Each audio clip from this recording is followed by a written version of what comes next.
Bienvenue dans ce premier numéro d'Éco-Région, l'émission des entreprises qui font bouger nos territoires sur votre télévision locale, votre radio locale ou encore en podcast. Bienvenue dans cette grande première. Au sommaire, petit bateau racheté par un fonds américain, les explications de Canal 32 dans un instant. Un drone unique dédié aux mesures hydrographiques, mais pas que. Nous le découvrirons dans un instant avec le reportage de TBO. De l'eau de pluie pour nettoyer les bus, Limoges a trouvé la solution, reportage de cette à Limoges. Et puis la fibre qui a du mal à s'installer dans la Sarthe. Encore trop de zones d'ombre noire si vous voulez. LMTV nous en dira plus. Et puis, que faire des friches industrielles? Ces usines qui ont fermé et ont laissé des ruines. Est-ce un atout ou une plaie pour les communes? Un reportage de Puissance Télévision. La marque Petit Bateau, propriété du groupe Rocher jusqu'à présent, a été cédée à un fonds d'investissement américain. Les précisions et les explications de Canal 32.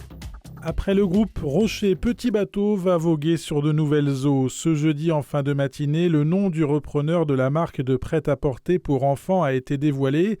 Il s'agit du fonds d'investissement Regent, une structure californienne de capital investissement multisectoriel. Reste à connaître les conséquences concrètes sur l'emploi. Sur le sujet, le groupe Rocher précise dans un communiqué qu'il est convaincu que Regent donnera à la marque l'élan nécessaire pour soutenir ses ambitions, tout en préservant l'ancrage et l'identité qui font sa force. Tout au long du processus, le groupe Rocher restera aux côtés des équipes pour assurer une transition fondée sur le dialogue.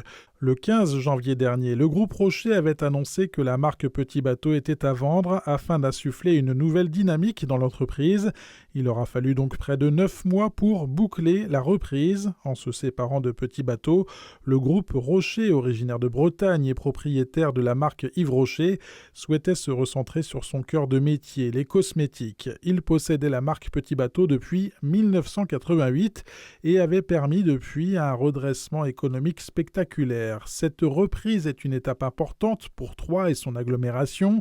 Petit Bateau emploie ici 600 personnes, que ce soit dans l'usine historique rue du lieutenant Pierre Murard, un site labellisé entreprise du patrimoine vivant, ou dans l'immense centre logistique à Buchères. Petit Bateau, c'est aujourd'hui 20 millions de t-shirts fabriqués par an, essentiellement au Maroc, et 2300 emplois en France.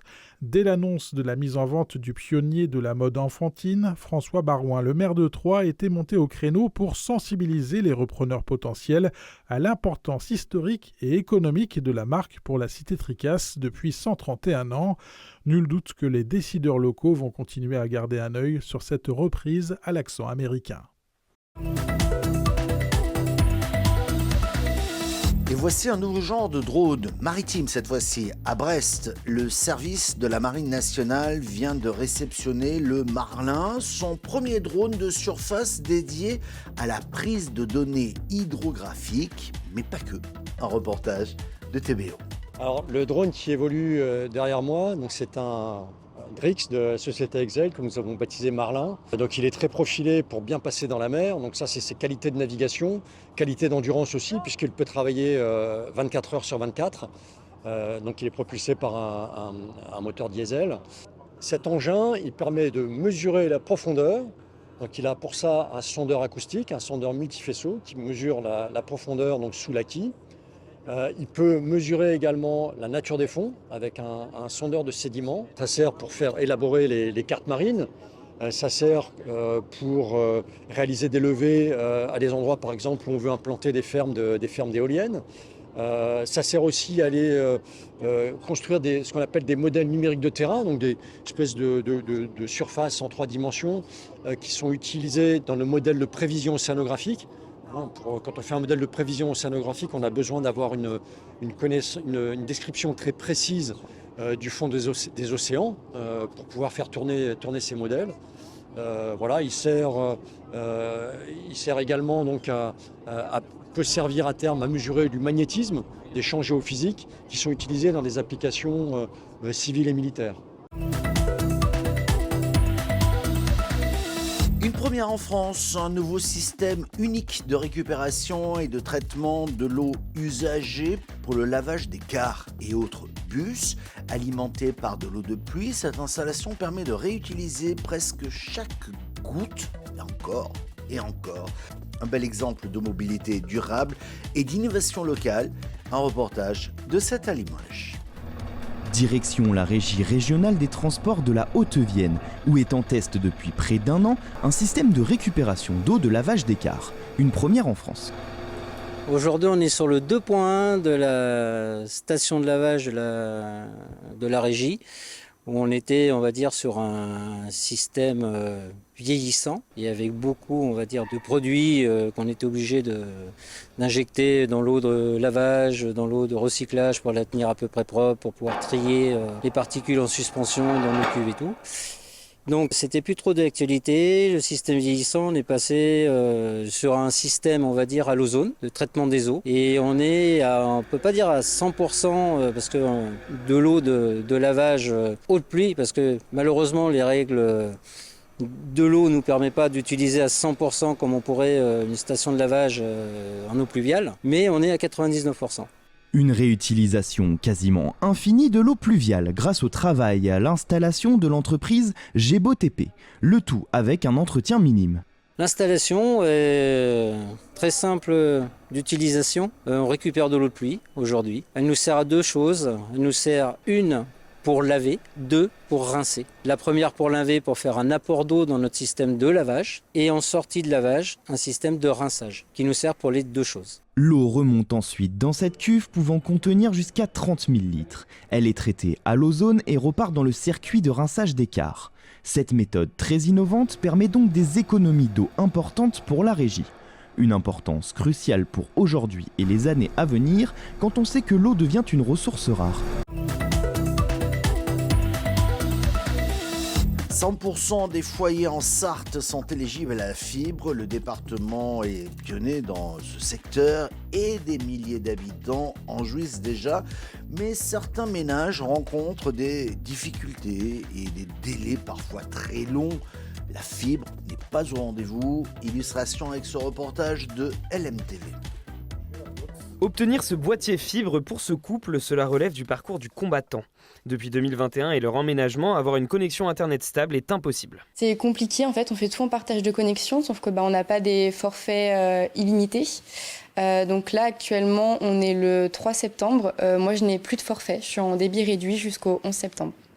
Alors ils accentuent leur démarche. Janvier 2025, ils effectuent des travaux pour que le délégataire de service public Sartelle puisse intervenir. De la maison jusqu'au bout du chemin, donc tout ici, on a creusé à peu près 1,3 km de tranchées pour mettre les fourreaux afin qu'on puisse être raccordé à la voirie tout simplement. Le problème, c'est qu'on fait les travaux qu'ils nous ont demandé de faire. Juillet, on a été obligé de les relancer parce qu'il n'y avait pas de nouvelles. Ils nous ont rappelé pour nous dire ils sont en vacances, donc vous aurez des nouvelles au mois de septembre. Et en fait, c'est sans cesse repoussé. D'autres foyers rencontrent des problèmes similaires. Même si 75% des Sartois sont fibrés, quelques installations nécessitent plus de temps. La grosse difficulté, c'est quand on a à créer du nouveau génie civil. On a notamment besoin d'obtenir des permissions de voirie pour pouvoir faire des trous sur le domaine public, préparer les chantiers, mobiliser des entreprises. On a une forme de délai incompressible, c'est à peu près 6 mois dès lors qu'il y a des travaux et des tranchées à réaliser. Et le principal problème pour Sarthe Numérique, qui supervise le déploiement dans le département hors métropole du Mans, c'est qu'ils n'ont pas connaissance de tous les problèmes. La réglementation en France fait que, quel que soit le problème du client, du particulier, il doit se tourner vers son opérateur commercial. Et c'est ensuite à la charge de cet opérateur-là de venir mobiliser notre délégataire de service public. Surtout que d'ici à janvier 2027 et janvier 2028, en fonction des communes, le réseau ADSL cessera de fonctionner et que tous les Sartois devront être raccordés fibre pour bénéficier d'un accès Internet. Les friches industrielles sont certes un témoignage du passé de la commune, mais ces usines abandonnées sont un poids pour les villes. Mais pour certaines municipalités, ces friches peuvent devenir un atout local. Un reportage de Puissance Télévisions. C'est un paysage ordinaire dans chaque ville, des grands bâtiments abandonnés presque en ruine sur plusieurs hectares. Les friches industrielles sont certes un témoignage du passé de la commune, mais ces usines sont un poids pour les villes. Les projets sont difficiles à mettre en place, pas de repreneurs. Ces murs restent donc figés dans le temps. À Saint-Dizier, il y a 2 tours, la tour Micot reprise en 2006, mais aussi la tour Ito, L'usine a fermé en 2020. Depuis, aucun projet n'a été mis en place. Pour la municipalité, les friches sont un atout local. Alors, la friche Ito, c'est une des plus grosses friches du Grand Est, il faut en avoir conscience. Donc on travaille énormément avec la région Grand Est, avec un établissement public foncier aussi, qui est un établissement qui sait gérer ça. Ça va prendre des années parce qu'il faut identifier le niveau de pollution et il faut ensuite voir combien ça va coûter de dépolluer tout ça. On en a pour longtemps. La ville de Saint-Dizier et l'ensemble de son bassin est un atout pour la France parce que les industries trouvent ici ce dont ils ont besoin. Des terrains, des friches à rénover où ils peuvent s'installer et surtout un savoir-faire. Et les Bragards, franchement, on sait travailler, on sait ce que c'est qu'une usine, on n'a pas peur de ça. Et ça, les industriels, ils le savent et ils s'installent ici. Depuis 2011, cette ancienne usine, Sebser, est à l'abandon et avait même brûlé quelques années plus tard. Cette entreprise bragarde était spécialisée dans la transformation de steak haché. Dans la commune de Vitry-le-François, c'est un autre terrain de 5 hectares qui lui aussi est concerné. La friche Sarreguemines, fermée depuis une quinzaine d'années, va être détruite puis reconstruite. Plus de 70 logements, des jardins ou encore une maison des sports vont voir le jour d'ici une dizaine d'années. C'est une plaie, parce que quelquefois il y a eu des intrusions dans ces lieux, on a eu des incendies, et puis au fil du développement de l'activité, on a de l'amiante, donc ce sont des sites de pollution, et donc il faut résorber tout cela, et ça va prendre beaucoup de temps, ça va prendre aussi beaucoup d'argent. Mais c'est une politique nécessaire qui s'inscrit dans le long terme. Donc on engage cela depuis maintenant 2 ans. Et là, on est sur les travaux préparatoires à la dépollution. Cette disparition, un malheur pour le territoire. Aujourd'hui, il faut en faire un atout pour celui-ci, pour reconstruire la ville de demain, pour construire la ville de demain, pour donner une perspective à ce territoire. À Vitry-le-François, comme à Saint-Dizier, les friches se fondent dans la nature et deviennent même un terrain de jeu.